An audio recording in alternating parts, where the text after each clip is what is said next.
Even in the age of science and reason, we're all still fascinated by stories of specters from the beyond. Ghosts may be easily dismissed as folklore or superstition in the light of day, but our tune changes in the middle of the night. It's dark, you're all alone, and the things that seem impossible in the sunlight are suddenly very, very real. In our Halloween episode, we're recording at one of the most haunted places in America to ask ourselves, why do we still believe in ghosts? We're digging into the history of visitors from beyond the grave, the potential explanations science has for our favorite scary stories, and why we just can't seem to give up our ghosts.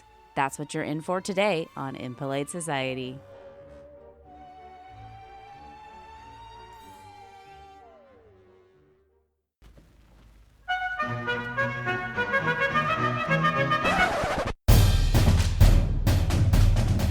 You're listening to Impolite Society with Laura and Rachel.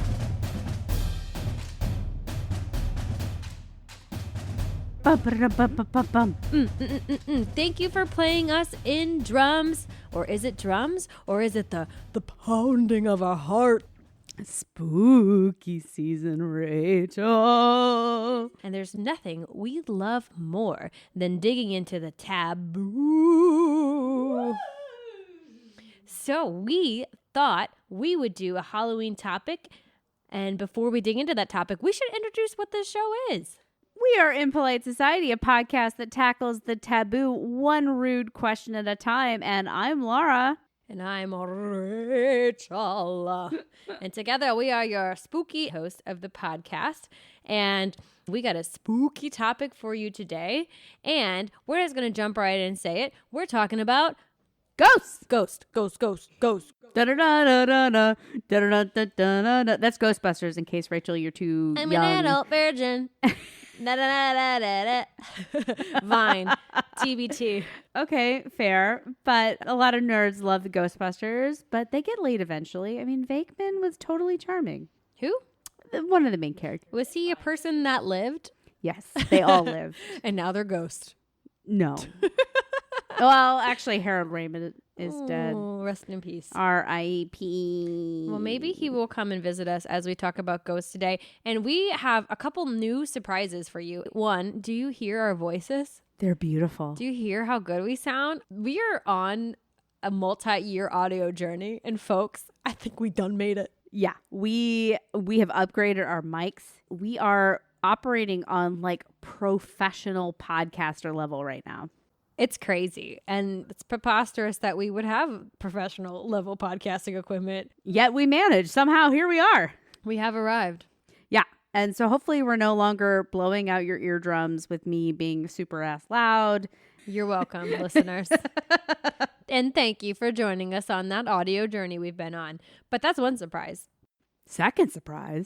To accompany the scary good audio that's hitting your ear holes right now, we couldn't think of a better place to talk about ghosts than a haunted house. Woo! That's right. We took our show on the road. And Laura, tell our listeners where we are at. Guys, we are at one of the top 10 most haunted houses in America. And that is the Limp Mansion in St. Louis, Missouri. That is right. Who would have thought we had one of the most haunted places in America right here in our hometown of St. Louis? Yay! And it is a house that has played a part in St. Louis history and continues to play host to the tragic Lemp family. So the story goes. And here it is. The Lemp family owned the Lemp Brewing Company, which was started by John Adam Lemp. And he became one of the great beer barons of his time. His family would come to hang out with some of the creme de la creme of the beer families, including helping two nobodies get their brewery up and running. You might have heard of them. Their names were Anheuser and Busch. Oh. And he was buddies with another brewer of the time called Pabst. I mean, is that really the creme de la creme? I think we all know from experience that Pabst is... Somebody gave it a blue ribbon. So at the height of their success, the Lemp family decided to build this mansion, which would become a beacon of Victorian splendor here in St. Louis. How many feet ceiling do we have here? I feel like it's at least 12 to 15 feet. It's got to be a 15-foot ceiling. I believe there's 33 separate rooms in here. We are staying in a 2-room suite. It's lovely. It's very nice. Check it out. On our Instagram and Facebook. Yeah, we do a tour of it. If you haven't followed us on Instagram or on Facebook, join our group. Check out our tour of the mansion. It's spooky. All right, so they built this house. It was big. It was beautiful. They're living the high life. The Miller high life? Not that high life. Then the family begins a series of events that would bring in their utter destruction. It begins with the death of the heir apparent. So this is John's son, William's son, Frederick, who is like going to take over the family business, and kaputs, he's out. What did he die from? Do you know? Heart condition. Oh, okay. He was never healthy. He just kicked the bucket. Then Will just really starts to lose it, and he never makes it back. And adding in the death of his good friend of the Pabst family, he eventually decides to take his own life here in the house. Just in a room right down the hall from us.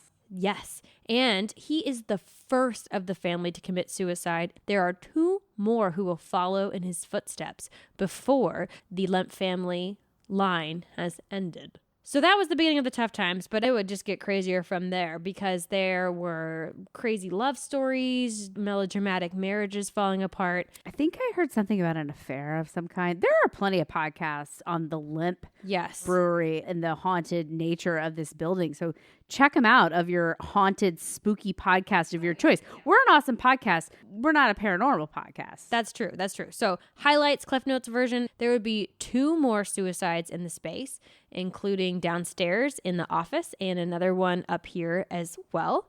And eventually the family would die out. So that is the Lemp family. And this time of year, this joint is jumping. We're sitting in here about to record. There's a tour outside talking that Laura is harassing out of the window. There's a ghost tour that I'm like creeping out the window. Laura's flashing them. I did not flash them. I pretended like I was going to flash them. The tour guide is like, that is not a ghost, ladies and gentlemen. That is not a ghost.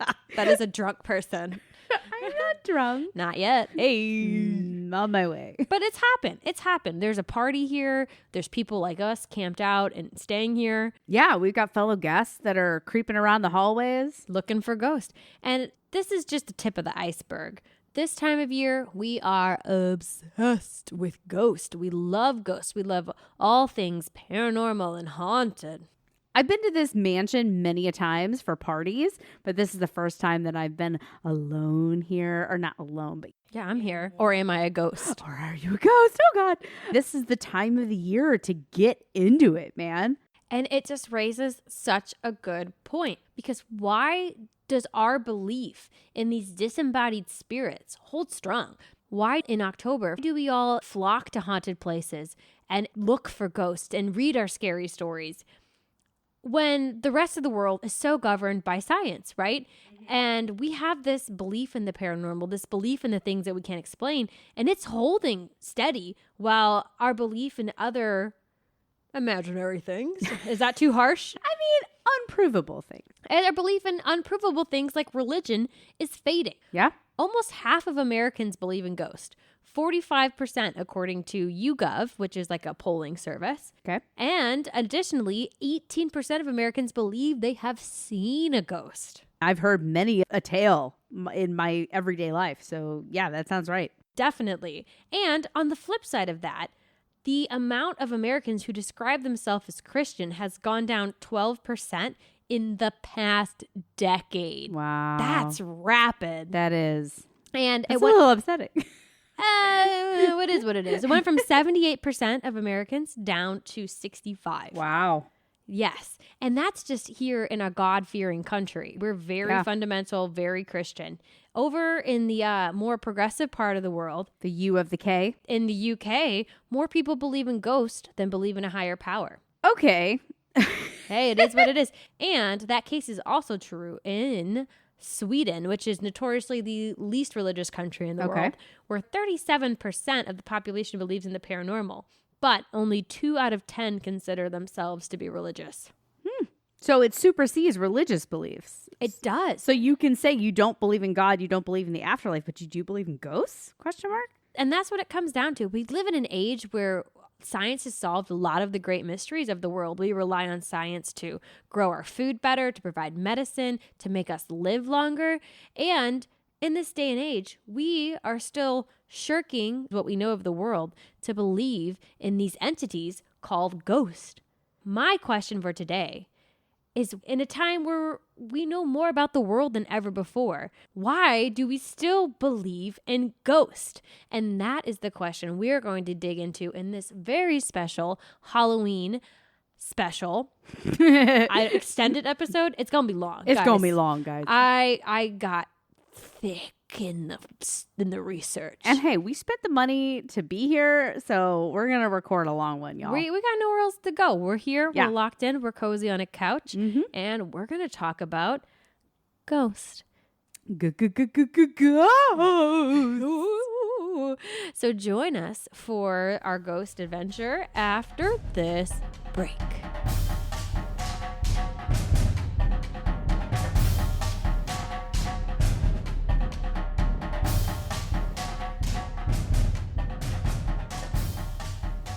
And I have to say, Rachel, it is nice to be recording in person again.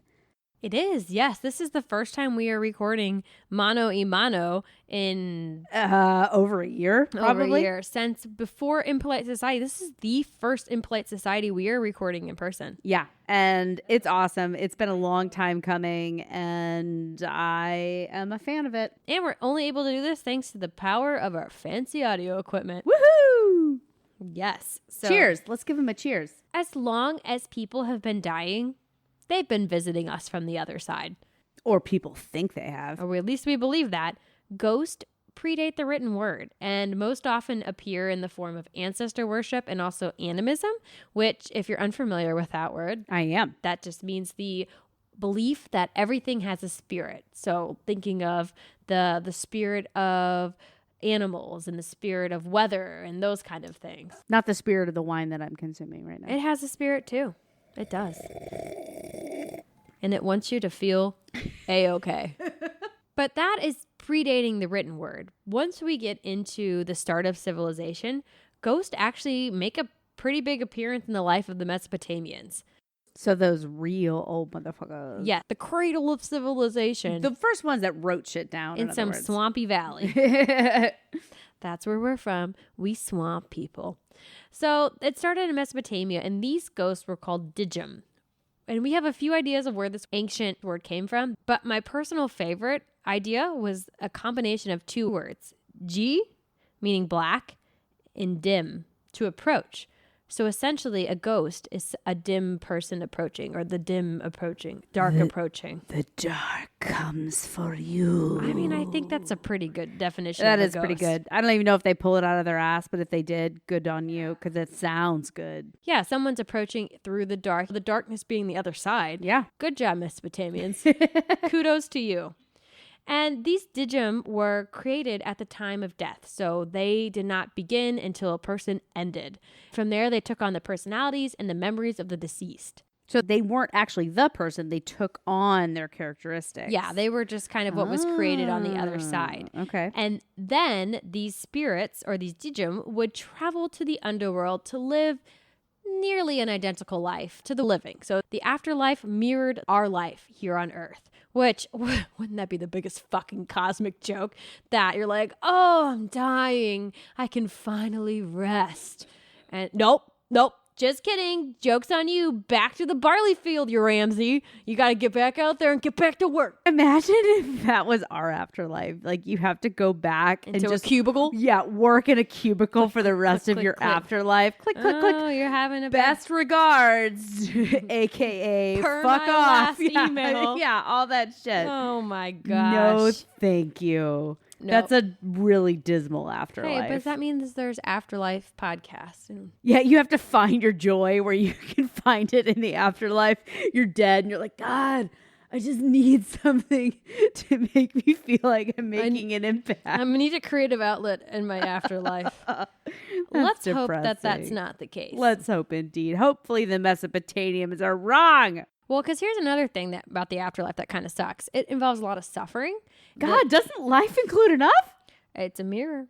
You suffer in life, you suffer in death. The only way to make it better is if you have kids, and if your kids leave food out for you on the front porch. I don't know where they put it. Is that like Saint Nick? You put it in their shoes? Yes, yeah. You have to give a food offering to your deceased loved ones. But the good news is, if you forget, they're very forgiving, the Dijum. Well, that's nice. Of course, yeah. They're understanding, and if you don't and they get hungry, they'll just only come inflict illness and misfortune on your house. They're really chill. I get crabby when I don't get fed, so I get it, Dijum. Yeah, that's fair. So make sure you leave out your kibbles for...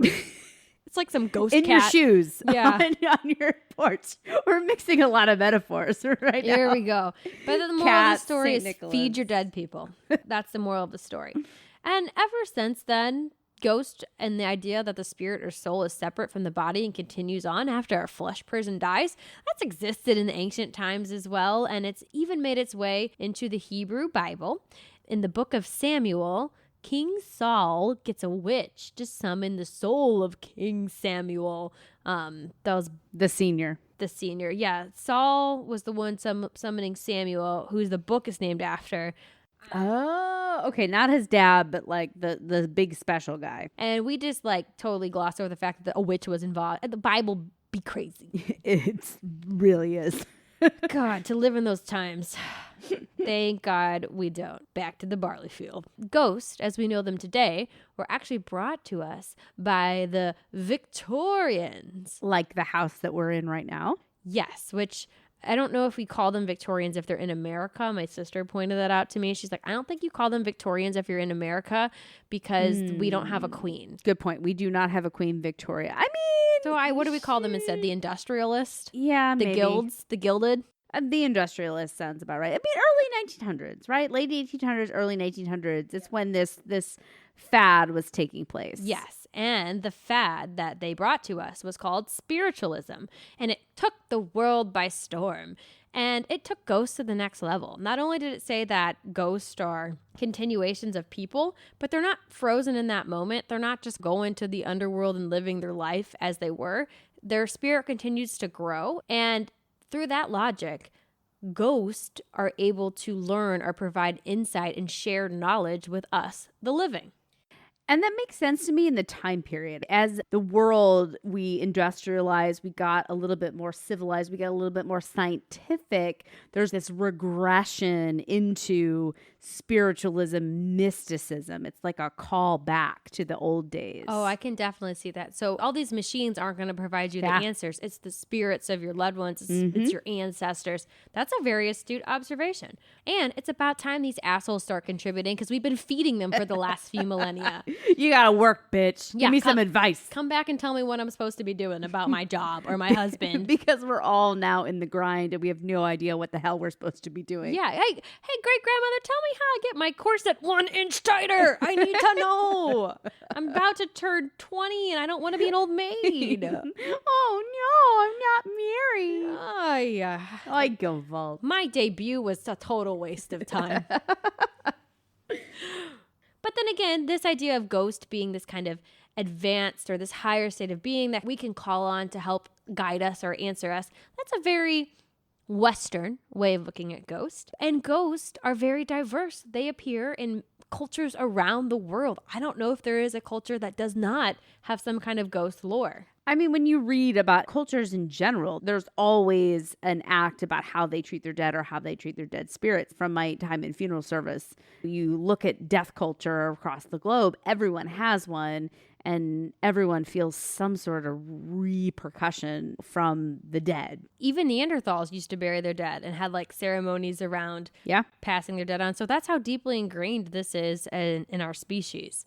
So there's no surprise that ghosts appear in many cultures. And here are some examples of ghosts from around the world. Where in the world did this ghost come from? Where in the world are all these active dead folks? That's all right. Just try to overdo me with your great music. That's fine. Okay, continue. No, I like to make up lyrics. She just likes to sing. So one of the more popular or more famous ghosts comes from Japan. Everyone loves Japan. Harajuku. Sorry. That was good. Oh, okay. There's a Japanese ghost called the Yurei, which is a spirit of a person who has not received the proper funeral rites, they died violently, or they have a desire for revenge, aka unfinished business. They're pissed. They dead and they're pissed about it. Yeah, or I mean, it could be love too. You could be very strongly in love and not ready to let go because of that. Your business is unfinished.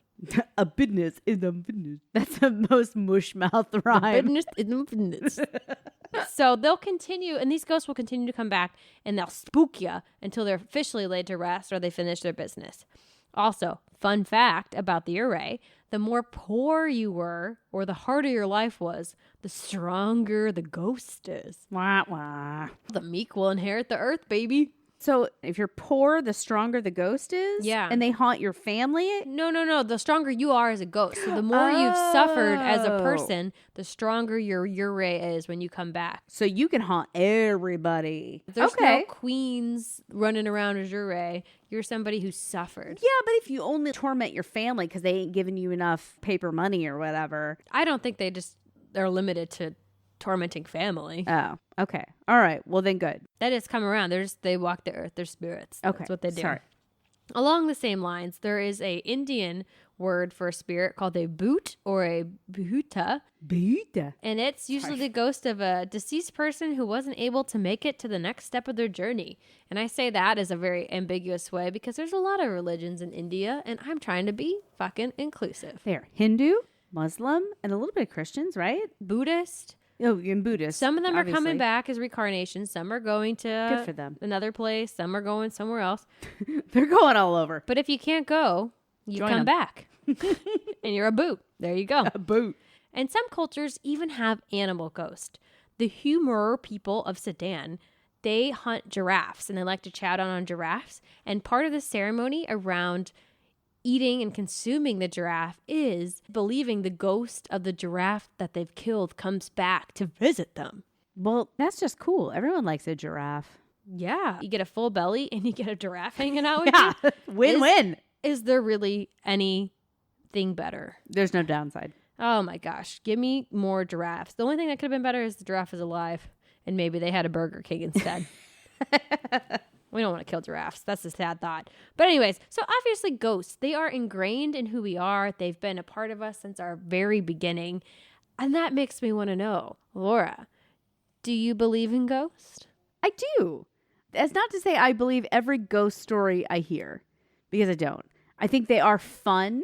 Whenever anyone tells one, I'm very, because it's just fun. But I do believe in ghosts. I do. I do. What about you?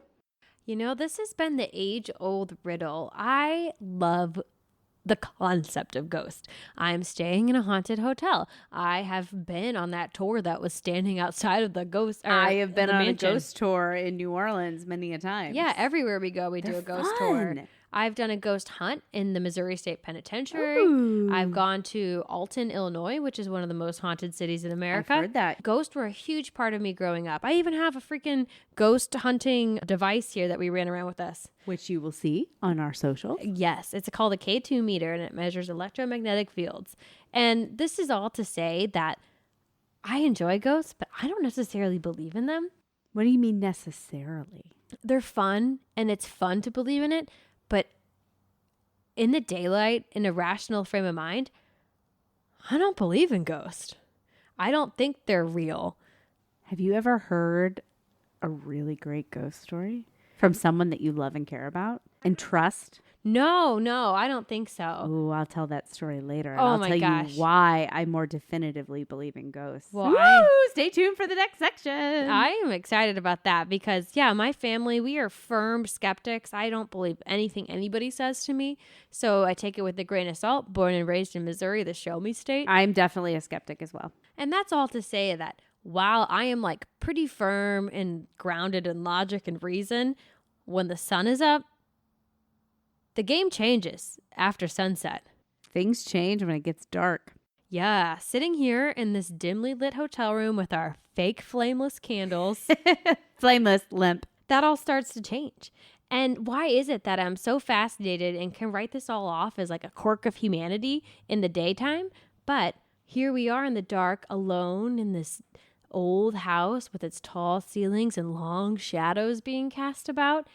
And that skepticism I have slowly starts to fade away. So what is it about ghost and nighttime? Statistically, it's day as much as it is night in the grand scheme of things. So why is it that we see ghosts at night? There's definitely something going on. Let me just say this. I've never had an anxiety attack during the day. That's all I'll say. There's something about night. Mm-hmm. I remember learning in high school about the witching hour, and at 3 o'clock at night, in the dead of night, that's when the spooky stuff goes down. Bong. And bong. Ooh, spooky, spooky. We should have recorded this at 3 a.m. Set an alarm way clock. too tired for that shit. I am out at 3 a.m. That's the thing, is then the reality starts to set in and you're like, I don't know, I got to get up for work. Yeah, that's a good way to pull yourself out of being scared by a ghost. Just think about your fucking day job. And you're just like, oh man, I got to do some spreadsheets and send some emails. That'll take the Fuck off, ghost. I gotta go to sleep. Yeah, that'll take the magic right out of the world. It's so true. So next time you're scared, think, Spreadsheets. per my last email. Regards. Laura. But until then, we are not the only people who have an urban legend around the dead of night. And this really surprised me. Not going to lie, when I was reading about the Urays, there is part of the lore that says you are most inclined to run into one between 2 and 2:30 a.m. because that's when the veil between our world and their world is the thinnest. What do you think that is? Do you think that there really is something going on there? Or do you think it is like something about the human psyche that's been up for so long that it breaks down along that time? That is actually a really good point. So if you're up until 2 in the morning, you're probably stressing, you're probably sleep deprived. You're tired, yeah. And you're maybe going to start hallucinating. That's definitely a fair point. I think it's maybe a combination of the dead of night, the spookiest time. It's the middle of the night, the farthest from the light. And then you add on the sleep deprivation to it. I believe that's probably a very good combination towards creating ghost. Yeah. This is a thread that's woven through humanity and Western culture. As far removed as you can get from it, while still being in a modern world, is probably Eastern culture. And the fact that we both share this almost specific time frame, that is when it's the spookiest, it speaks to the power of Something. Yeah, the fear of the dark. Yeah. But why is that? I went down the rabbit hole on this, and it's not directly ghost related. Oh, did you pull a Laura? I and did. You went down the rabbit hole? I was like, I got to get to the bottom of it. And this is probably my favorite research I've done. So we're going to get into why are ghost and night tied together. Well, the first reason is that the dark be scary. There is something primordial about it. Kids are afraid of the dark, and I think even adults are afraid of the dark. Though they've kind of rationalized it, there's still something different that happens at night in your body or when you're walking the street. I can breeze down any street during the daylight and I'm boop-a-doop-a-doop-boop-boop-boop-boop. And at night, I'm like clutching my purse. I'm doing the Wolverine thing with my keys. You are in fight or flight. You're ready to go. Yeah. And it's really not hard to imagine why that might be, especially from an evolutionary biology standpoint. It's not a big mystery.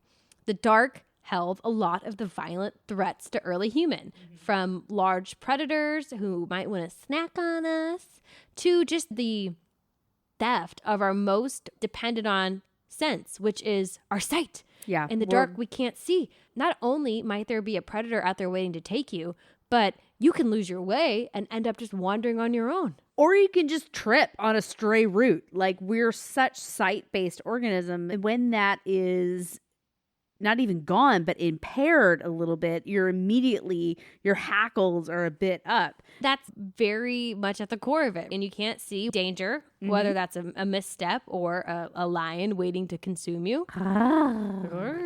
This fear of the dark is an ingrained vestigial piece of our earlier humans that, we most often experience in childhood, right? Because they are kind of pre-socialized. They don't have the rationalization that we as adults do. Exactly. So they can't think their way out of it. They're just kind of what humans were meant to be. Think about like several thousand years ago. Yeah. Everybody's a kid running around. You're like, ah! Yes. But that's actually a good point, the screaming, because it's not necessarily panic when we're in the dark. A study done at the University of Toronto found that our fear of the dark is less panic and much more an anxiety that builds over time. And everybody can relate to that. When you're a kid and you wake up in the middle of the night and you hear a noise and it starts off being okay and then it builds and it builds and it builds. I definitely have been there, whereas a kid, I was convinced that there was a Freddy Krueger in the corner of my room. For some reason, I didn't run. Oh, gosh. I was a little bit too old to be believing that, but I still believed it. Hey, and what did I do? I pulled my sheet over my head. It's something about that hour. You believe it, but you don't believe it, and you're still, because if you were really in danger, and this you was would something, run. Yeah, you would jump out of bed. I mean, that's a story that my mom tells. You hear the noises in the night, and you obsess over it, and you toss and you turn, and you listen for the follow-up noise. Yeah. One night, she woke up and heard like a banging. And it was a very real banging. And instead of tossing and turning or hiding under the covers, she jumped up and ran to it. Yeah. It was my dog. He got stuck in the cat door. He was trying to go into the basement. Exactly. You know what's real and what's not, but there's some sort of in-between state that you live in when it's that witching hour. It's funny that we talk about the anxiety building because to me, it's like any other need. So hunger doesn't just like flash hunger. Cold doesn't just hit you as boom, cold. It builds and builds and builds as a just kind of a nagging way to drive you back to safety, whether that's a warm place or getting food or the security of being in a group somewhere with a light. Yeah. It seems very much programmed into us, and then we just kind of ignore it. It's not a click, it turns on. It builds and builds and builds, and then you're like, the need gets more intense. And then you have to go. Which is why at 2 a.m, 3 a.m, that anxiety's been building up for 6 hours at that point. Yeah. That might be why it's considered the most spooky time. Because right after that, you get the little glimpse of sun on the horizon, and you know everything's going to be okay. Because I don't know if you were like this too, but when I was a kid, if I could just make it to 4, if I could just make it to 5, I knew I was going to be okay. Yeah. I just had to make it through that deepest, darkest part of night. Again, the anxiety attacks. I had a time in my early 20s when I would have the worst panic attacks at like 2 and 3 in the morning. And once the sun peaked, I could go back to sleep. Because you knew you were safe. Yeah. And one of those things that we talked about, the anxiety that's building and it's driving you back somewhere. Where is it driving you? And we talked about light. We talked about warmth. We talked about security. And to me, this kind of accumulation of that is a very specific place. And I think it ties into Ghost, which we've escaped Ghost a little bit. We started talking about something else, but we're going to go back to Ghost because ghosts just don't exist. You don't just say, oh, there's a ghost there. That's a ghost. Okay, let's move on. There's always something more to it. And it's found in all the ghost lore around the world, even going to the Yurei in Japan and to the folks to the Boots in India. The Boots. There's something going on there. There's anger. There's love. There's unfinished business. Behind every ghost is a story.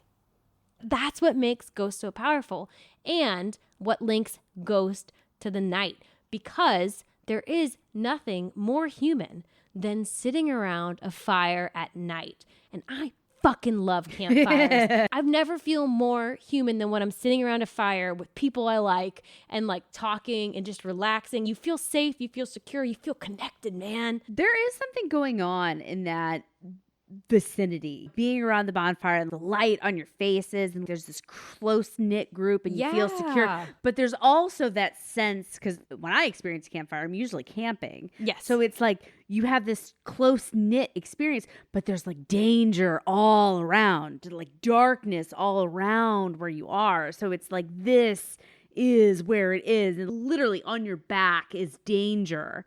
But as long as you're staying where you are, you're safe. Yeah. You're happy. Yeah. And what goes great with a campfire? Stories. So not only do campfires feed our physical needs, they fill that need for warmth. They cook our meat to fill our bellies. And they provide that light so we don't trip on roots.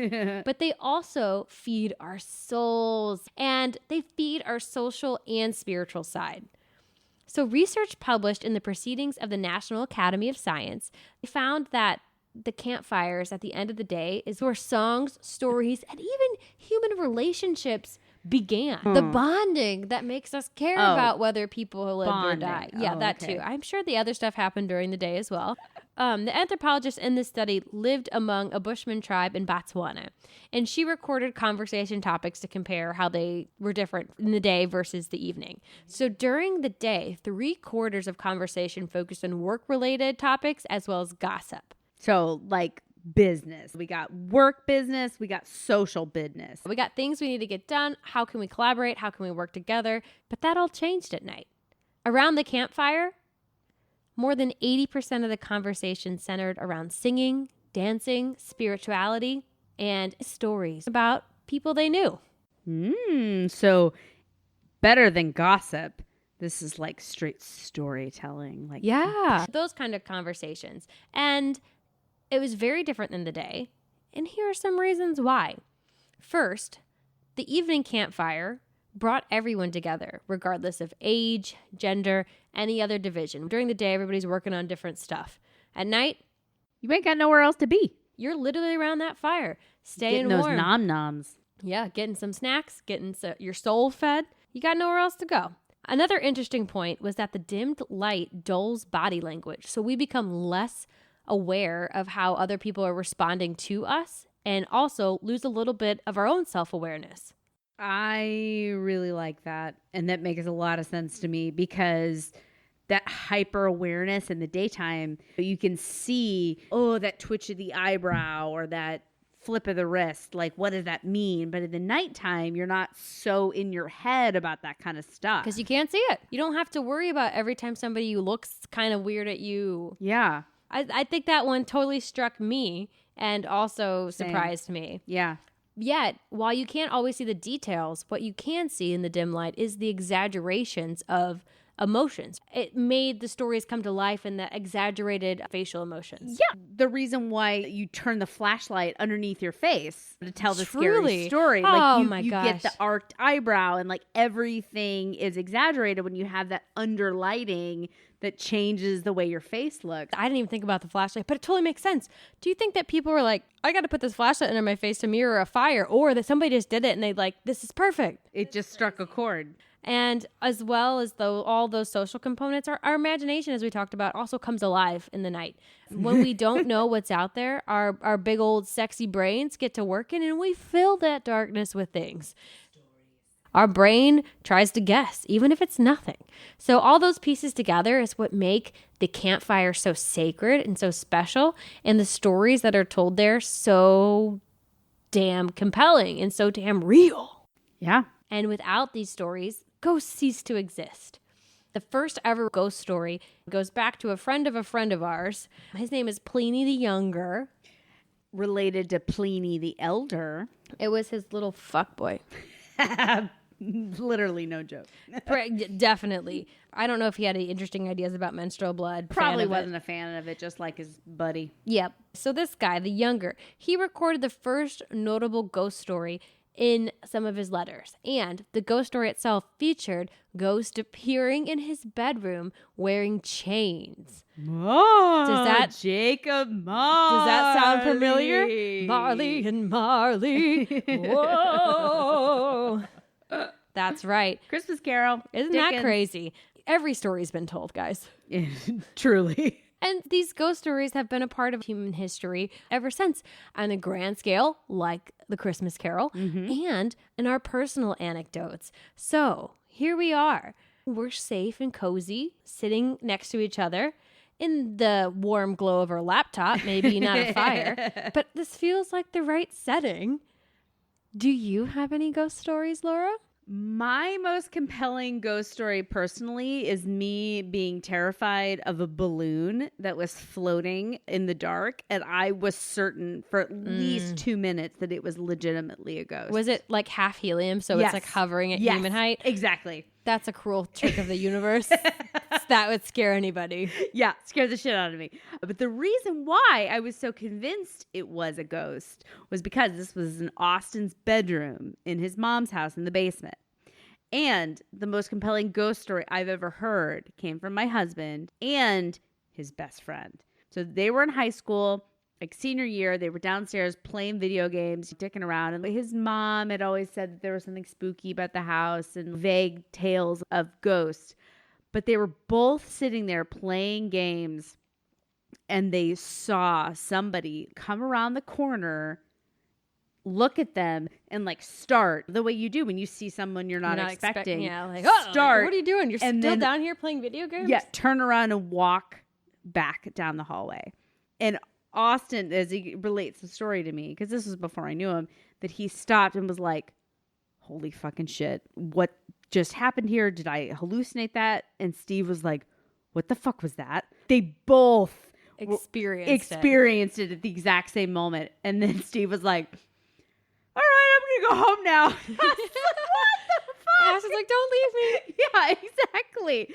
And so they both tell that story. And I don't know that I would believe in ghosts 100% if it were not for that story, because these are two people that I'm very close with and trust very much. The fact that they both saw this thing at the exact same time, it can both speak to it. And they were also not drug people. Oh, yeah. So they weren't drunk downstairs. They weren't high downstairs. They were both two completely sober individuals that saw something that were like, what the fuck? What did this man look like? Tall. Honestly, I don't know this particular description. Something about a hat. A dapper gentleman, maybe. A dapper gentleman, exactly. A dapper gentleman in the basement of a house in Florissant, Missouri. Yes. It used to be a farmhouse. Oh. It was converted and then expanded. What year was it built? I don't know. Oh. I'm sorry. It's okay. Because there's plenty of theories of what it could be, even if it wasn't somebody who ever lived in that house. Oh, we'll get to those, I imagine. We will get to it. That's a good ghost story. It's not overdone. It's just that they shared it. They both saw it. Yeah. That led some credibility to it. Exactly. What about you? So I don't know if I have a specific ghost story, but I lived in a haunted house for a year of my life. Which haunted house? It's in Kirksville, Missouri. It was the oldest house in the city, called the McGovern Mansion. At the time, it was rented by my sorority, and every year 5 unlucky sophomores got to live in it. You were one of the 5. And because I like ghosts, I was like, fuck yeah, sign me up. It's going to be an adventure. So there's a lot of stories that happened in there. Somebody coming home after a night of drinking and finding all the cabinet doors open, closing them, going to bed, coming back out. Just like out of drunk people going through looking for some snacks. Well, she closed it, went in, came back out. They were open again. How long of a time are we talking? Not long. Okay. And right. Suspicious. Yeah. It's sus. My friends that stayed in there with me when I lived there, they just reported feeling very uneasy. One girl said she felt somebody climb into bed with her and like cuddle with her. Ah! She claimed it was a small girl. Ah! That detail is relevant because I got that little girl on audio recording. What? I do. Have I not shared this with you? No. I'm going to play it for you here in a second. Oh, jeez. But we believed that there was 2 ghosts in the house. Upstairs was somebody who was a little bit creepier. And yeah, I bet he's upstairs in the girls' bedrooms. Well, yeah, the girls who stayed up there would report feeling somebody watching them at night. And one said that she was like, I can't roll over. I can't roll over. Because she knew that if she did, she would see somebody there. And I remember feeling that as well. And then one of the interesting circumstances was right when I first met my husband, we were dating. He stayed over. We were college. We were adults. And stayed over. He did. And he talked in his... Quote unquote. Quote unquote. There was nothing in quotes about it. He stayed over. After you fucked. Yes. Okay. All right. Good. All right. He stayed over and he talked in his sleep, and he was the most rational, and he knew this house was to be haunted, supposedly haunted. He will never admit that he believed in ghosts. One morning he woke me up sleep talking. This is what he said, verbatim. The ghost doesn't watch you as much as the other girls. And I said, what? He repeats it. I said, Daniel, what the fuck? What do you mean by that? He's like, the ghost just doesn't watch you as much as the other girls. And I said, how do you know? And he responds, footsteps in the hallway. Jesus Christ. I was like, why does the ghost not watch me as much as the other girls? And he's like, I don't know. I think it's because of me. Because the other 2 girls were single. Ooh. And I had a man in my room. And the dog. I think Cody also might rest in peace. There you go. Cody, he also, rest in peace. But he your also lady. acted very fucking weird in the house. He would just go hang out in the basement by himself. He had horrible anxiety in that house. It was crazy. The upstairs ghost was the spooky one. The downstairs ghost was the little girl, which I had a roommate. So he would go downstairs and chill out with the little girl. Maybe Cody. He went to the basement with her. Yeah. Who knows? But there was a little girl. A psychic came through and said that there was a young girl stayed there. They said she was a slave. The house was built after slavery ended. It wasn't a slave. Get your facts straight. Yeah, come Fake on. psychic. Don't even try. But one of my roommates that said that the girl slept with her, they felt like they saw her. And in my college ghost hunting days, which, of course, I had them because I liked ghosts. I stayed there. I mean, you got the ghost hunter tools. I went back to that house after I moved out because, ladies and gents, I also had a radio show. I told you I'm an experienced podcaster. You did, yeah. It was a college radio show. Late night conspiracy and paranormal talk show. And so for fuel for the show, I went back to the house and I talked to some of the girls who were living there. And I had my recording on. And I recorded this. Oh, I can't wait. Tell me more about what's going on. Well, usually, like, I remember one time this didn't happen to me, this happened to Megan. I remember one time this didn't happen to me, this happened to Megan. I remember one time this didn't happen to me, this happened to Megan. I got chills. I got chills listening to it for the first time. I was like, what the fuck? There was one other person in the house. You could hear her walking away with the dog earlier, but I know that was my best friend in college's voice. I would know if she was singing that. It is clearly a young girl singing, and we didn't hear it at the time. And when I heard it on the audio, I literally had chills. That's freaky. I didn't know you were going to pull audio out in this. Oh, I honestly forgot about it until I was doing the research for the show. And I was like, wait a minute, Rachel. You have ghost proof. You magnificent bitch. You have a EVP. And I tweeted at Dave Tango, one of the original ghost hunters, and you did not respond. Dave Tango, I had a crush on you. I don't know why. He was just the slightly least unattractive ghost hunter. And I was like, yes, we are a match made in heaven. Ghosts are creepy enough, but the thought of ghost children really creeps me out. That's so sad. The thing is, like, anything adult, it's like whatever happens, you probably deserve it. Even if we were good people, just the horrors of the earth come with you. You know what I mean? But like kids, But here's something that'll make you feel better. There's a school of thought around ghosts that says that they're not always imprisoned. Some of them go back to the time in their life where they were the happiest. So they choose to spend eternity in their childhood. They relive those happy. Okay, that makes me feel a little bit better. Yeah, and does that not seem like the closest thing to heaven that we might encounter is just being a kid again for eternity? That's a good point. I don't think that little girl singing, she wasn't there because she was stuck. She was just living her life, singing to herself. Oh, children, they are really the best among us. Save the children. Save the children's spirits. Save the children's But wouldn't it also make you feel better, though, that if Charlotte lives to be 90, 100, whatever people are living to in the future, and she chose to come back to when she was a kid, living with you. I think cry. I think it's beautiful. Legit, you're gonna make me cry. I think it's beautiful. Just trying to magic. Trying to see it on the other side. So these experiences we've had, whether we've heard about them from a friend, whether we've experienced them, recorded them, are they the product of the dark, of staying up late and letting those worst fears creep into our heads through our vivid, big, sexy human brains and imaginations? So sexy.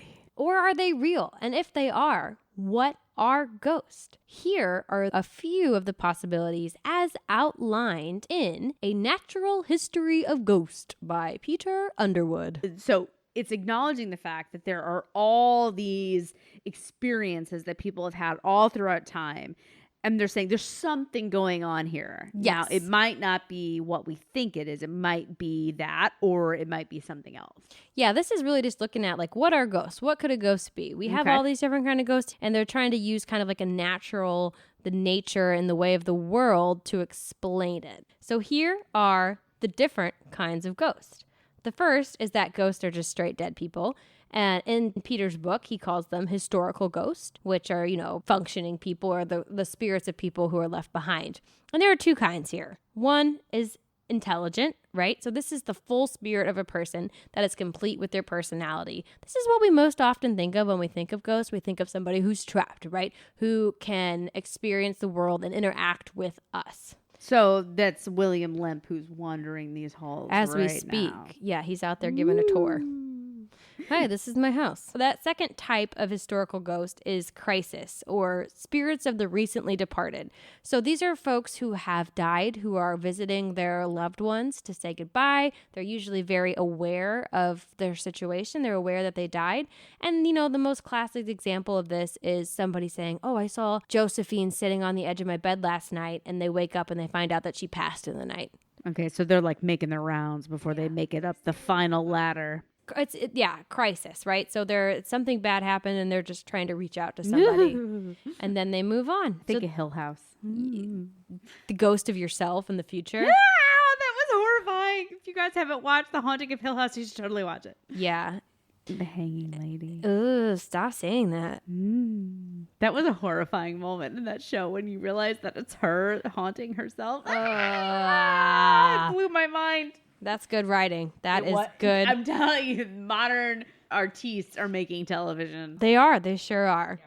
So another kind of ghost that is not intelligent, is not something that can interact with us, is called mental imprint manifestations. Or often in your ghost hunter shows, they're called residual hauntings. This is the idea that we can create a psychological imprint, or kind of like our energy can create something that we leave behind. And this isn't a type of ghost. It's not really a person. It's not sentient. It's literally just a footprint we've left. So it's like emotional energy. It is, yes. And so it's people interacting a very intense scene, and it's just on a loop. But you don't have to make that face, Laura, because they're not there. It's not somebody experiencing it. It's just what is left behind. Your output left it there. So it's not someone who's trapped in that moment of like being murdered or no. Whatever. It's just like this whatever it was had such an impact. So the spirit or whatever has moved on, but that whatever's happening. It's not the soul of a person. It's just leftover energy. And, it plays back as if a loop. And on the Alton Ghost Tour, there's a stop that is described of a printer, a newspaper guy. What do you call that? A news person? He ran a newspaper and people didn't like it for some reason. It's during the Civil War. Everybody was pissy, kind of like now. And the people came in the middle of the night and they burnt down his press. And he was in there and he was like climbing onto the roof and he died in the fire. They say you can see him. I think he went into the building to try to save something. I don't know. Fuck that. Unless it was a child. Fuck it. Yeah. So they see that playing over and over again. Yeah, but how do they know it's not them? Suffering. Trapped in that horrible moment. There's something called the stone tape theory, which this is fascinating to me. I did not know there was a word for it. This is actually a theory that can be traced back to 19th century scholars and philosophers that states that ghosts are like tape recordings. Our mental energy leaves impressions during our emotional and traumatic events, and these can be projected in a form of energy that are then recorded into rocks and other porous objects and replayed under the right circumstances. So it's not the spirit. It's literally just the energy that was put out in that moment that is reoccurring for us to see. And this is the idea that your house has a memory. I mean, that's what people say, right? Houses have long memories. They hold it. They hold the energy. An old ass house. It is. And it's more plaster. Yeah. That blocks out all the spirits. They bounce right off. They bounce right off the plaster. It kind of differentiates why some places are more haunted than others. Because my Mississippi mud brick house is going to hold a lot more energy, a lot more than my 1980s plywood and drywall house. Yeah, I was going to say your mid-century ranch. No, it's not mid-century. I wish. It was built in the late 80s. But that drywall doesn't leave a lot of room. It's not very porous. No, it doesn't make this sound. I don't even think you can hear that. So when it comes to this, certain areas are more conducive for holding this energy. Certain materials. Yes, that creates these paranormal phenomenon. Okay. And do you want to know what is one of the most energy absorbing rocks or materials in the world? Yeah, something about me says crystals, because I think like crystals, woo! They bring energy. I mean, I don't know anything about crystals. I don't know a lot of houses that are built out of crystals though. Yes. Well, you have to think deeper than concrete? That. No, it is actually limestone. And guess what is under us right now? Limestone? Miles and miles of limestone Isn't caves. Missouri very like thick and limestone? Yes. Yeah. That's actually why the Lemps were here in the first place. Missouri has all these caverns underground that were the perfect place for storing beer for it to ferment. It's cool, dark. Yes. So all Anheuser-Busch, the Lemps, they all put their beer in the limestone caves. And these caves made of limestone hold energy. And that's why they say Alton, Illinois is one of the most haunted cities. It's right there on the river. It's got all limestone. So could it be that this house holds the energy it does because there is a limestone tunnel underneath us running to the brewery in the warehouse? Limestone, big pores. Spooky. I knew big pores were no good. Yes. Not on your face, not in the ground. But in your glass, we like them. So, I mean, there's other types of ghosts, right? Some people suspect ghosts are not humans. This is the one I think I believe in the least, so I'm just going to breeze through it. This is your classic paranormal activity shit. This is, a ghost that was never a human or things that have not been human for so long that they've lost all form of humanity. These include your poltergeist, which is German for loud spirit. They are chaos-loving beings who thrive around those of us who are the most chaotic, aka teenage girls. Oh, I believe in that bit about chaos, bringing chaos. Because I feel like if you were to look at some of the biggest hauntings in America, it's usually in households that have a lot of turmoil. I feel like people who are in a lot of turmoil or chaos have more likelihood of hearing, seeing, bringing it.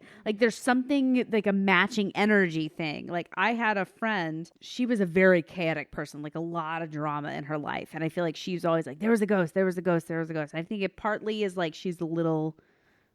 not so much grasping reality. Yeah. A little bit of that. But also, I feel like she's got a lot of chaos in her life. And I feel like ghosts are attracted to that. Yeah. I feel like if any ghosts were in my house, I'd be like, snap, snap, snap. You gotta go, bitch. Bye. You know what I mean? There's order, there's patterns, there's routine. It's I ain't got time for this shit. If I were haunted, I feel like I have 100% capability to cast that bitch out. Well, yes. Yeah. I feel like you also have to be open to it, right? Exactly. To believe it. So that's why I will probably never see a ghost in my life because I'm never going to want to see a ghost. Truly. Same. Because I got scared. Same reason I didn't watch Haunting a Hill House. It's really good. And the thing that scared me most when I was watching scary movies as a kid was the kind of ghost that's not a human, but actually a demon. They're the most heavy metal of ghosts. I was like, what are you doing? That's my guitar riff. Demons. Blah. We're doing the devil horns thing. Yeah, they're just evil and they want to fuck shit up. I mean, you fuck some shit up. If you believe in angels, you believe in demons. Yeah. That's the way of the world. It's the coin. Watch out. I think it's also the least likely of anything because, again, it ties into that religion. I don't believe in religion, but apparently I believe in ghosts. There you go. So then you get into something that's a little bit more fun, a little bit more flirty, a little bit more carefree. And this is one that I find is very interesting. And it is that these ghosts are caused by weak points in reality, aka time slips, which might be something you saw or your husband saw, Laura. We thought about that, yeah. Ghost of the living. And this essentially just says that ghosts aren't spirits of the dead at all. They're actually just people living their normal fucking lives in another time or another dimension. And when we see them, we are seeing little wrinkles or little rips in the fabric of reality where we are getting a glimpse into their world. That is somehow more terrifying. I don't know why, but that to me is even scarier. I don't know. I think it's really cool. I mean, I was kind of talking with my sister through this because we were the OG Ghost fans back in the day. And she was like, I think that the time one is interesting, but it doesn't scale. In this building, it makes sense that we might catch a glimpse of one of the Lemps living their life. But when you look at the solar system, that doesn't make sense because the Earth would have to be in the same exact location in the same exact spot. So you can't be in January and see somebody in summer because the Earth isn't, there's no overlap there. It's in a different spot. So the time one is cool. It's interesting. Doesn't scale.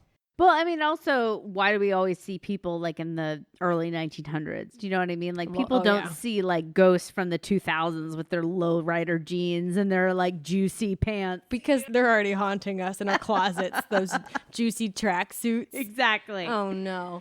But yeah, that's a very good point. And then the other piece of that is they're from other realities. And this one I think makes a little bit more sense because these are things that are happening simultaneously on top of our world. If you believe in the multiple dimension thing. The multiverse. I mean, didn't Stephen Hawking write about it or something? I don't know. Smart people, physicists, I don't get it. It seems crazy to me. And I'm like, you know what? If somebody says it, it's fine. It might have happened. I don't know. I don't know. Smart people. But it's kind of funny, though, because then ghosts aren't really our loved ones. They're just like average Joes walking around. Like you said, your ghost was scared. Yeah, that's the thing. He said they were he was scared of them. He was probably like in his basement. He's like, what the fuck are these two? Yeah, like so ghosts? he's over there telling his own ghost story about these two weirdos in their basement. 2 young men in my basement. Yeah, like, playing video games. He didn't even know what a video game was. Maybe that ghost is from the future. He was like, they were playing this old-timey game.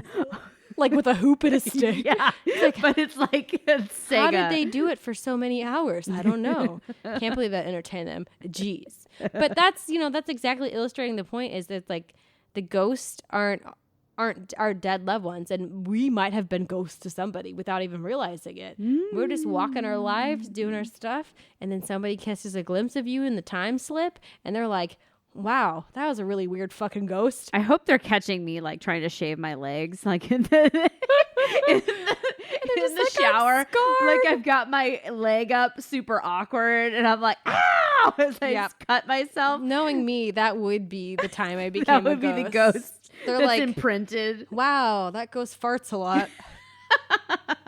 Gee, just your most awkward thanks, moments. universe. Thanks for that. So we have these ideas to explain what ghosts are, and some of these are a little bit more rational than others.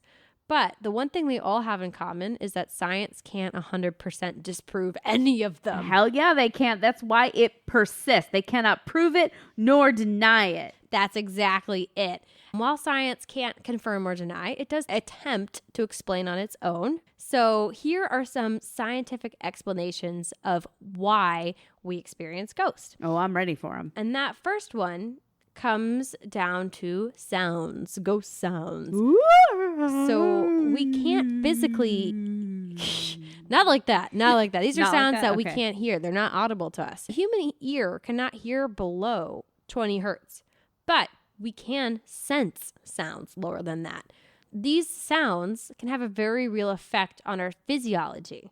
So an engineer recounted a story to The Guardian, and he said that he spent a night in a lab believed to be haunted. He and his colleagues experienced anxiety and distress, felt cold shivers down their spines, and he even reported seeing a dark blob out of the corner of his eye. It turned out that there was a silent fan creating sound waves at about 19 hertz. So just one below the exact frequency that can cause the human eyeball to vibrate and see optical illusions. Wow. And he told The Guardian when we finally switched it off, it was like a huge weight was lifted. Wow. Okay, that's interesting. So something that's happening just below your perception, you cannot fully recognize it with your eyes or your ears, but your brain knows there's something going on. There's just something off. Yeah.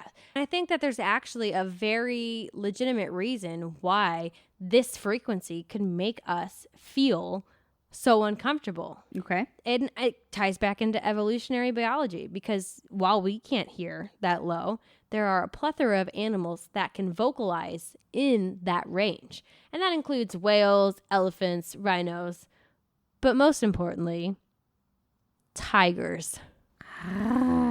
They're making their low roaring sounds.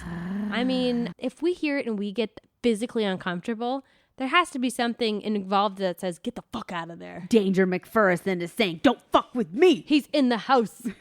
Laura's persona has appeared in the ghost episode, and he's telling us to get out of there. Get the fuck out of here, because I'm going to eat your ass. Yeah, I mean, it's not a whale. Let's face it. We're not being scared of whales. whales. We don't live in the water. We don't give a shit about whales. I would probably be afraid of an elephant and a rhino, but probably most likely the tiger. Yeah. But they're so beautiful. As long as you don't hear them making their low grumbling sounds. The worst way to die. So another kind of outside external stimulus that might cause us to report the paranormal is electromagnetic fields, those very things that we measure in my K2 meter and that you see on every fucking paranormal ghost show. It's the ghost hunters who run around with these little things. They light up. Yeah. They're measuring electromagnetic fields. And these fields are a force that consists of both electric and magnetic components. It's in the name, duh. And it's resulting from the motion of an electric charge and containing a definite amount of electromagnetic energy. What does that mean? I'm not entirely sure. I don't know. I copied and pasted it, but it sounded smart as fuck.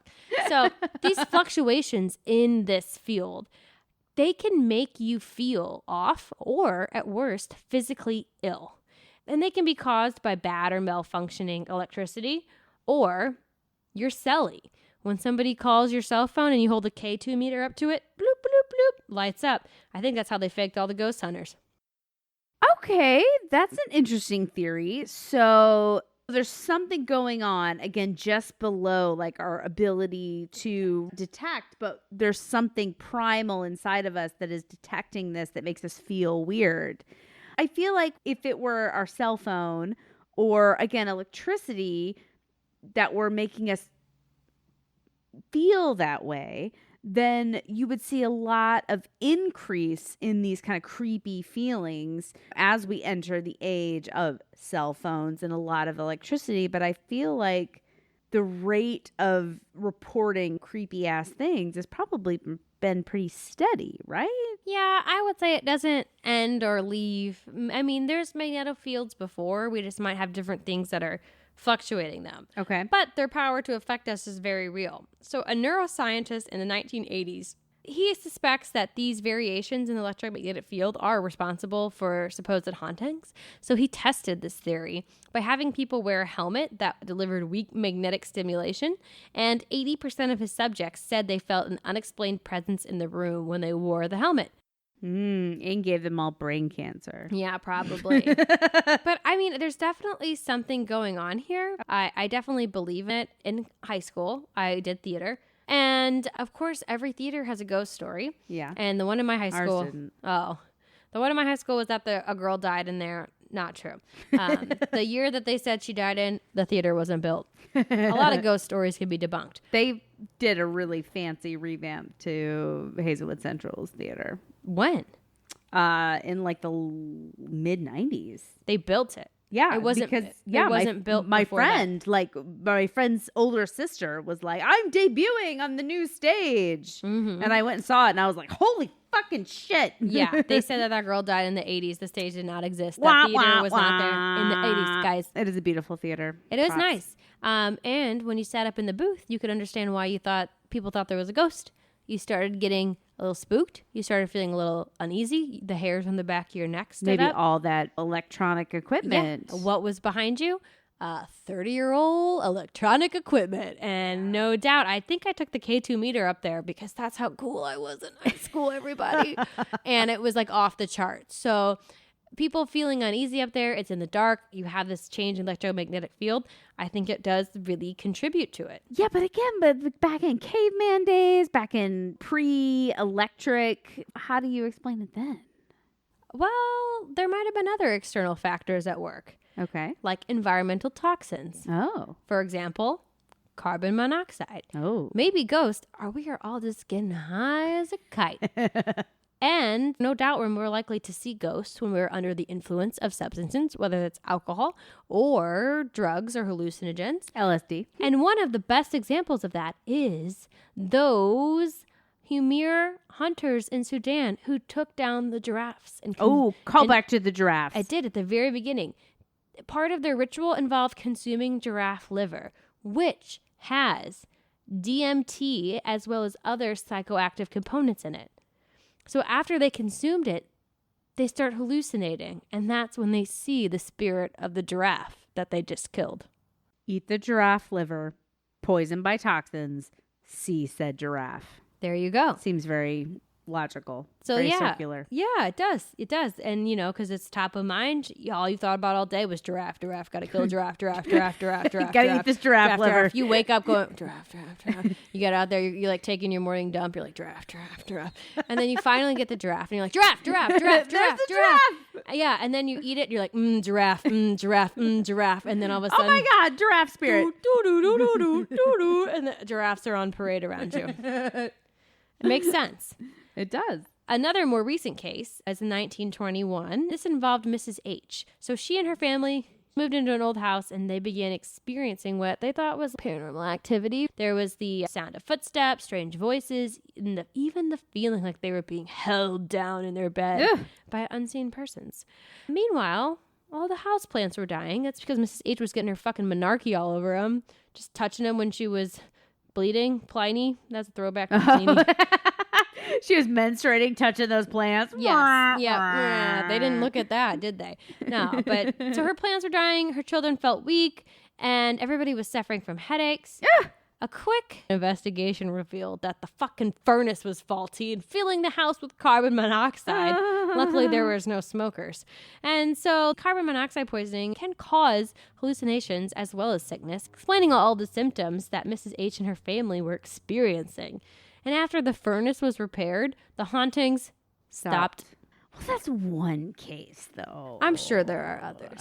We all have carbon monoxide testers in our house. Nowadays, right? when we replace them with electromagnetic fields. Oh, fair point. And before that, it was just fucking dark. Nothing more dangerous than our minds. Yeah, fair point. And speaking of nothing more dangerous than our minds, one of the other scientific explanations for ghosts is sleep paralysis, which is where your mind royally fucks you over because it wakes up before your body wakes up. That sounds terrifying. Yeah, I've never had it, knock on wood. Nope. But I hear it's really bad. And it essentially just means your body is paralyzed because when you're in your deepest sleep, your body is shut down. Otherwise, you start enacting what you're dreaming. Mm-hmm. And it's called sleepwalking, folks, which I also did in that haunted house. Never have since. So eyebrows went up, guys. I remember I was having a dream that she did something to Cody and she like took him into her room and she did something bad to him. I literally wake up banging on her door and she had it locked. I'm like yanking on the door. You woke up doing that? Yes. That's horrifying. My other roommate came and she was like, "What are you doing?" And I was like, "I was asleep. I'm sorry. I was asleep." Oh, Jesus. And then I went back to bed. Because I remember, somehow I was awake enough to remember what was happening. I know I got up, I looked into Cody's crate, and he wasn't in there. And my brain was like, "Your friend did something to the dog." Night's scary. Yeah, I did not like living there. But we made it through. Maybe it's low electronic fields. I mean, it was a shitty old house. It probably had carbon monoxide and electromagnetic fields and bad sound coming off a shitty radiator. It was a trifecta of spooky. But anyways, those are some of the scientific explanations for it. I don't know. What do you think? Did any of these sticking with you more than any of the other ones? As always, I'm the perpetual annoying middleman. I could never make a fucking decision. You know, like a little bit of column A, a little bit of column B, right? That there's something spooky going on and or some logical explanations. It's why I don't believe every ghost story I hear. Yeah. But I believe some of them. There you go. And I drew a specific line in the sand when I looked at the scientific explanations I kept in this segment. And these are all things that happened externally. These are all external forces that are working on us. When at the heart and soul, ghosts are coming from here and here. I put it at my head and my heart. And we're going to get into what those forces are after the break, when we finally dig into the rude question, why can we not let go of ghosts? Why does the belief in them persist to this day? When we come back.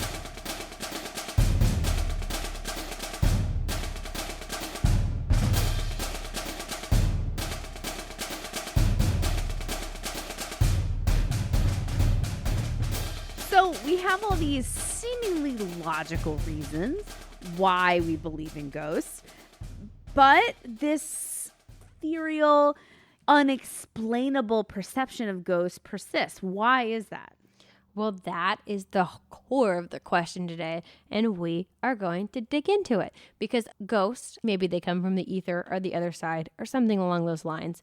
Maybe they come from external factors that are altering our senses that we're not picking up on, that we can't rationally explain, or things that are just making us fucking hallucinate by depriving our brain of oxygen. Like giraffe liver. Yeah, something like that. I don't think it comes from really either of those two places, but I think it comes from inside of us and our connection to other humans. And that's what we're going to dig into, because that's what makes our species so special, is our big sexy brains and our ability to relate to one another. Always seeking the social aspect. Yes, exactly. And that gets to the first point of why we still believe in ghosts. And that is that we're just so fucking suggestible. We believe each other, right? We inherently believe people who are talking to us. Do we? Because I feel like I listen to people and I'm like, wah, wah, I don't believe that. Well, maybe the difference is some people you can tell when they're talking out their ass, but when somebody comes to you with a ghost story, they're usually very genuine in it, right? Yeah. Like you can tell the ghost stories that are puffed up versus the one somebody fully believes happened to them. So when somebody comes to you with that genuine belief, that carries some weight. And that's proven in a study that was published in the Frontiers in Psychology journal. And this study found that suggestion is strong enough to make people believe they witnessed a supernatural event. I'm not surprised. We're followers. We're a bunch of cattle. It's sheeple. true. Hey. So in this study, participants watched a video of a purported psychic supposedly bending a key with his mind. The people who were exposed to a positive social influence, meaning that they had a plant in the audience who was like, yep, saw that man bend the key with his mind. Yeah. So people who were exposed to that were more likely to say they saw the key bend too. And participants who were in a room with a naysayer and skeptics, they were more likely to doubt the validity of the trick. But just one person's confident assertion held the difference between whether it was a room full of believers or a room full of skeptics. I believe it. I feel like that experiment has been performed in a lot of different permeations, and it always shows the same thing. You doubt yourself when you're given a lot of other people who feel the other way. So that definitely tracks to me. It's definitely happened a few other times, but then what causes that one person who's not a plant to say that they did see the thing? Well, they could have been somebody who is sensitive to the sound or sensitive to those external things, or somebody who just is more prone to believing those kind of things. Okay. And a whole generation of us might have been primed for this, because a way that indicates whether we're going to be suggestible is whether it comes from a credible. This was demonstrated in another study. When it comes to these credible sources, we're much more inclined to believe it. So our generation, growing up watching Ghost Hunters and all these other... I didn't grow up watching Ghost Hunters. Well, I mean, a lot of people watch Ghost Hunters. It was a popular show. It was on for a lot of seasons. Anyways, so when you have these people on TV on a credible channel talking about ghosts, treating them like they're real, they become real to the rest of us because it's a credible source. So would I have been as into Ghost if my family had not watched Ghost Hunters? Who knows? But because of that, I am more suggestible to the concept of it. Okay. I mean, that makes sense to me. When it comes down to it, we might believe in ghosts simply because one person does. And this could be one person who believes they saw something, or someone who's sensitive to those other external things. And then, boom, our experience is created by it. Which is true, right? They say perception creates reality. So if we are also social beings who say whatever everyone else feels is also what I feel, so all it takes is one person to change the whole thing. I mean, I was listening to a podcast recently on the Salem witch trials and about how quickly that can spiral and change the way everyone is seeing things. Now this is all just, I'm making me depressed. It's just thinking about how much of little lemmings we all are. I wouldn't say it's depressing. It's just what makes us who we are. Sure, we might have arrived to the same conclusions of our own, but the fact that everybody else around me says working a full-time job sucks, it kind of taints my opinion of getting up every morning at 6 a.m. to go sit at a desk for 9 hours a day. It sucks. Yeah. I don't know if I'm buying all this. I feel like this can explain some of the things, but I think I'm still believing in ghosts. That's not to say that these ghosts or the experiences that we have with ghosts are any less real. But if you subscribe to this way of thinking, we just create our own ghost. It doesn't make them any less legitimate. If perception is reality. Yeah, if one person says, I saw a ghost there, and then somebody went in there and was like, yep, saw it too. There's a ghost there. No, I do believe in objective reality. That's the thing. I do believe that there is an objective truth in the world. Whether or not we can see it, it does exist. I don't believe that's the case at all. No, we don't even. Who's to say my green is the same as your green? Now we're getting into some late typical, night high conversation. There is no objective reality, man. No, there is. It's just maybe outside of our perception sometimes. Who's to say that anything exists at all? This could all just be a simulation. I don't believe that at all. You might not exist, Laura. Oh, I exist. Yeah, you say that. I'm kind of spinny right now. That's totally exactly exist. what my brain Laura would say in this moment. So prove that wrong. You can't. That's what I'm saying. It's this whole fuzzy reality bullshit that I don't get behind. Anyways, the moral of the story isn't that reality is fake and there's no truth. It is that we're suggestible. Isn't it? If the truth is we're suggestible, I think that is the thing, is that whatever we're spitting into this microphone is the truth, because you are listening to us sounding so clear and crisp on these microphones that we are an authority figure. We have credibility and our words are reality. Electro Voice bringing you reality. That's some good shit right there. Okay, so that's one theory. Another piece is that we humans, God bless us, we take the path of least resistance. We're not known for going the hard way, and that's a survival mechanism. Absolutely. And it really comes down to the reactionary versus the rational brain.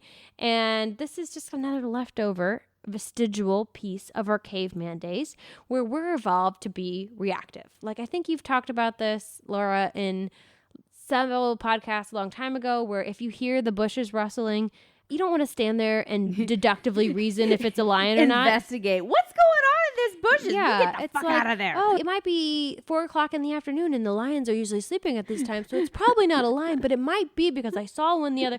That doesn't keep you alive. What keeps you alive is clearing the fuck out of there. Yeah. So we default to reaction because it's worked for us. Yeah. But that reaction might flex too far the other way and be what is leading us to believing in ghosts.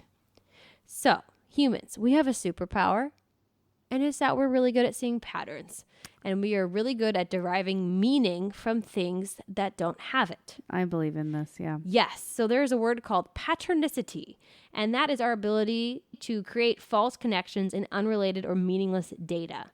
For example, I was talking about my great-grandmother, and there was a bang on the wall.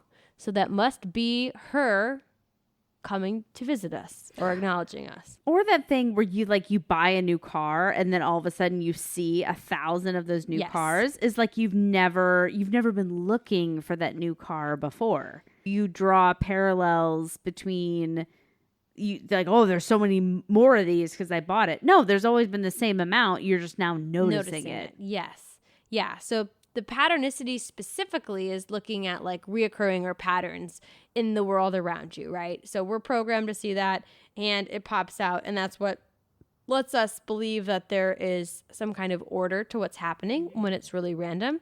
When you take it the step further, in addition to seeing patterns, those patterns don't have a lot of weight until you assign them meaning, which is what we're equally good at doing, is we are good at creating meaning around things that are random. So not only are you seeing those cars, like you said, but then you're seeing, oh, they must become more popular. Or I look at my phone and it's 11:11, so something good must be coming. Yeah. But as equally good at seeing patterns and creating meaning, we are really fucking good at seeing human faces. Absolutely. I see it all the time. I was looking at something in the shower the other day and I'm like, oh, that looks like perfectly like a human woman. Like the way that the pattern was like dripping, and I couldn't unsee it. Like once I saw it, I kept looking away and looking back and looking away and looking back. I kept seeing this perfect human figure in the droplets. There you go. Yeah. It's just something that we do. We're programmed to find it. Yeah. Growing up, my parents had knotty pine in our hall bathroom, and we would just, when we cleaned it, when we would sit on the toilet, I guess, or like take baths, totally. You would sit there and look at all the knots in the... And find faces. And you could see the faces. Yeah. Yeah, we are really good at it. And there's actually a word for this. And it is called pareidolia. And this is just assigning meaning to those random things like seeing faces in the smudge in your shower or in the knotty pine or in a photo of a moon rock from NASA. Yeah. Or a blurry photograph. Yes, and that is where it comes to ghost. You see it a lot in smudges and things in the black background. Even overexposed light and dark kind of splotches can take on the shape or the likeness of a person. So I think that's just another layer to why we are designed to see these specters in the world around us. And playing into that is also the intentionality bias. It really ties into what we talked about before, that we are inclined to believe there's a reason or a purpose for everything. That bush isn't just swaying because it feels like swaying. There's something making it move. Mm-hmm. And it does me good to respond to it and to say that that has a meaning.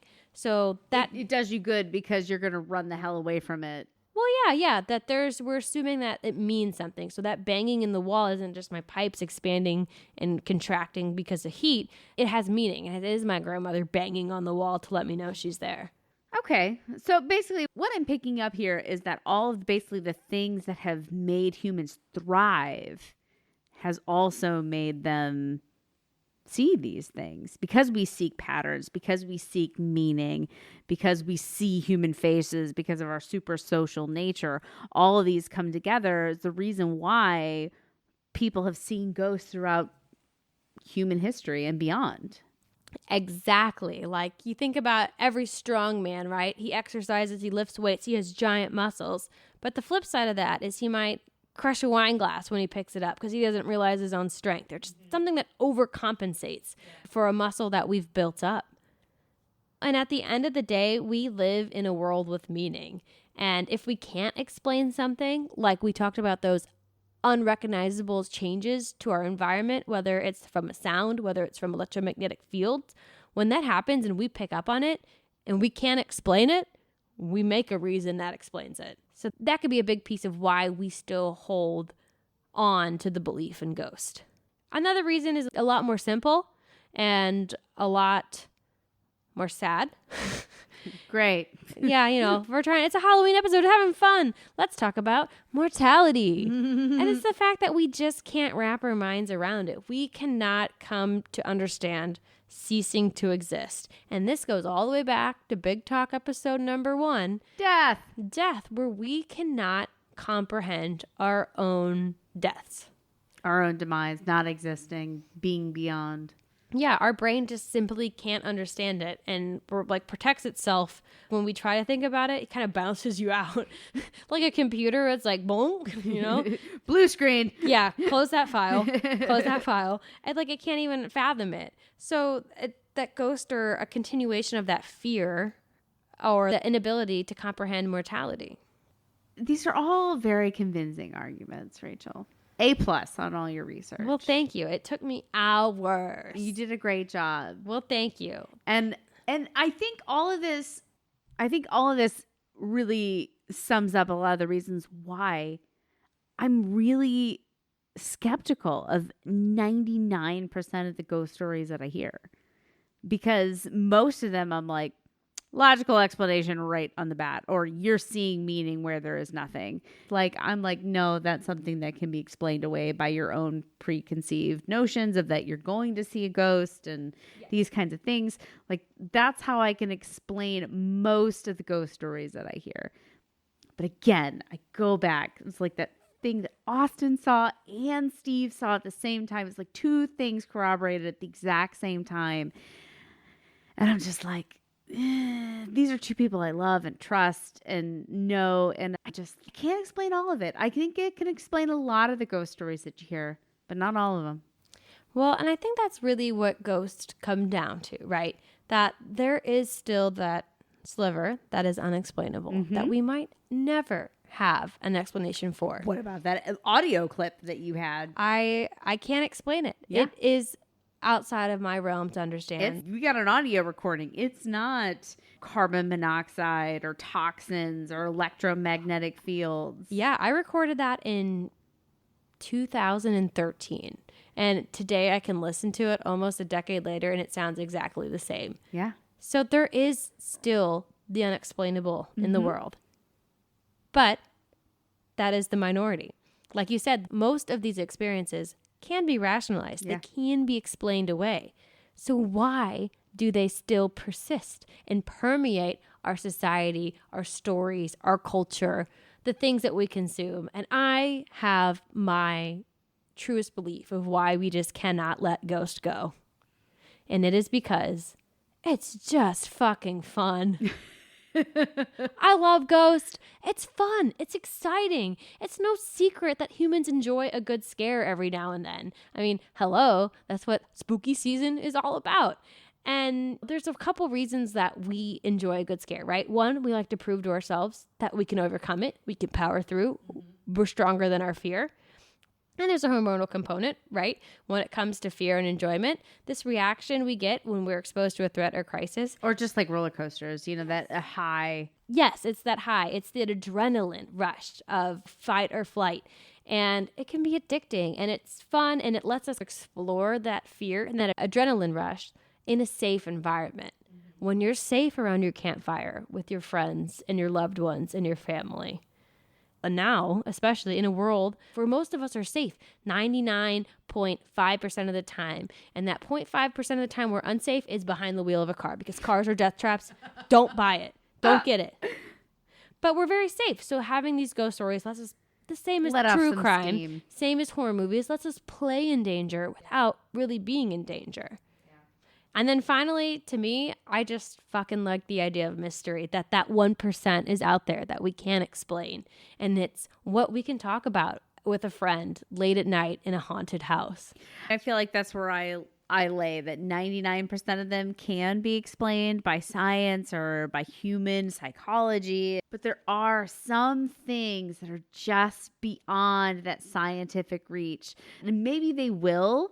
In 50 years and 100 years, science will be able to explain that 1%. But as of right now, they still can't. And so that's where my core belief lies, is that they do exist in some fashion. And until repeatable, peer-reviewed research can say this is why, this is how, 100%, I still believe in ghosts.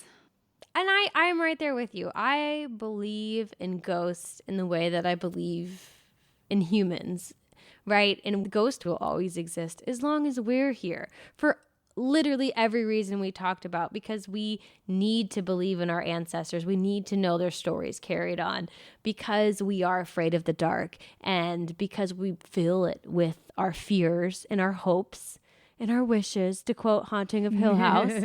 And because we share what we experience in those moments with each other, and it leads to it becoming real or other people experiencing it. And whether that's 99% coming from us or 1% mystery of the universe, it's all still fucking enjoyable to explore and to talk about and be scared by. And to me, that's why we are still obsessed with ghosts, and we still believe in ghosts even after all these millennia. Yeah, I'm right there with you. And I feel like that is about as much as we can talk about it. And we've talked about it for a good long time. And we've got our electric candles going. We're here in the haunted house. There's been no appearances thus far.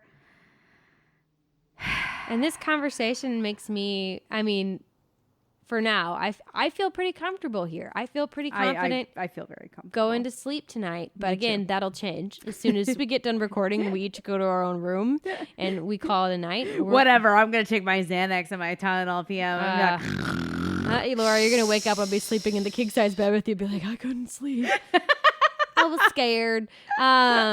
But right now, when I just think about all these things and think about those Excel files waiting for me, and it just pushes don't think about those. all the ghosts away. That's what you're going to be doing in your afterlife, is just Excel spreadsheets and PowerPoint presentations. Me and Ramses. He's toiling in the barley field, and I'm making pivot tables. Oh, Jesus. And on that note, happy Halloween. Happy Halloween. Thank you for listening. We hope you had a good time. We sure did. If you want more Impolite Society, make sure to follow us on all of our socials. We got the TikToks, we got the Instagrams, we got the Facebooks, and we got a Facebook group, The Impolite Society. You should join us. We have some convos going on about the latest episodes. Yeah, join it and share your ghost stories and your ghost evidence. I'm excited to see it and pour over it and disprove it. No, don't listen to her. No. And of course, send us your own rude questions at rude@impolitesocietypodcast.com. We dig into listener submitted questions. Send us your dirtiest, your rudest, your tabooest questions, and we might spend a couple hours talking about that. And most importantly, guys, if you enjoyed this conversation, you know you have buddies that would enjoy this exact same thing. That is how independent podcasts grow, by you recommending it to a friend, because you are the kind of person that are interested in this science, in the sociology, in the history of these topics. So recommend us to a friend. Send us your deep. Send us your curious. Send us your weird. Give your friend a nice Halloween gift of an hour and a half of conversation about ghosts. And honestly, at this point, if you listen to this whole episode, if you don't tell a friend about it, you're kind of stealing. Like, this is the cost of admission, is to tell somebody about it if you made it this far. Yeah. So do it. Die. Por favor. Okay. Well, this is about it for us. I think we got to wrap it up. We got to wrap this shit up. It's our heart pounding again because the drums are back. We got to go, and thank you for listening. Oh. And we're going to go explore the Lit Mansion even more. We're going to go to that creepy attic. Middle of the night. Middle of the night being 10, 11. This is a late for me. It is me too. Okay, happy Halloween. Happy Halloween. Bye. We love you. Bye.